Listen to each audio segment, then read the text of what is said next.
Une réunion controversée de la droite nationaliste européenne s'est tenue à Bruxelles mercredi, suite à la décision du Conseil d'État belge d'annuler l'interdiction émise par la commune qui accueillait l'événement.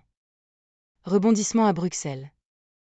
Une réunion controversée rassemblant plusieurs figures de l'extrême droite européenne a pu se poursuivre, mercredi 17 avril, après que le Conseil d'État belge a décidé d'invalider l'arrêté d'interdiction pris mardi par la commune hébergeant l'événement.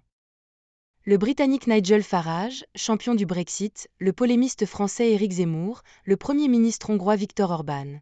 Cette conférence réunit plusieurs têtes d'affiche du camp nationaliste et eurosceptique à quelques semaines des élections européennes.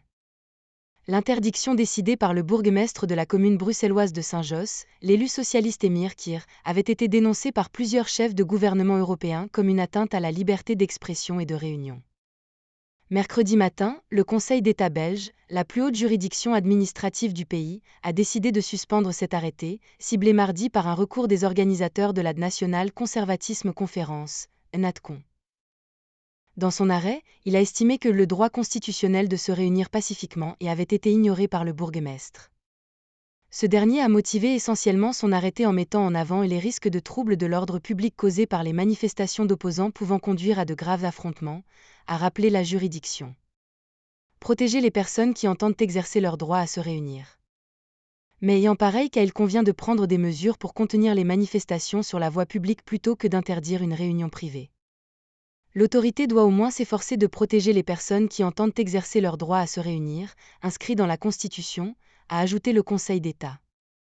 Mardi, les têtes de l'affiche de la réunion avaient fustigé l'arrêté d'interdiction notifié quelques heures après l'ouverture, y voyant des pratiques dignes d'une dictature goût de l'époque soviétique.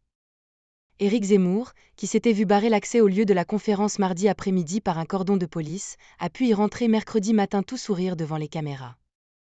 L'ex-candidat à la présidentielle française a fustigé le coup de force illégal et liberticide du maire de Saint-Josse. Viktor Orban, qui doit participer mercredi à un sommet des dirigeants de l'UE à Bruxelles, a fait partie pendant la matinée des orateurs de cette NATCON. Emir Kir, de son côté, a admis que la décision du Conseil d'État permettait à l'événement de se poursuivre dans une salle de réception de sa commune. Mais la question de la sécurité reste néanmoins posée.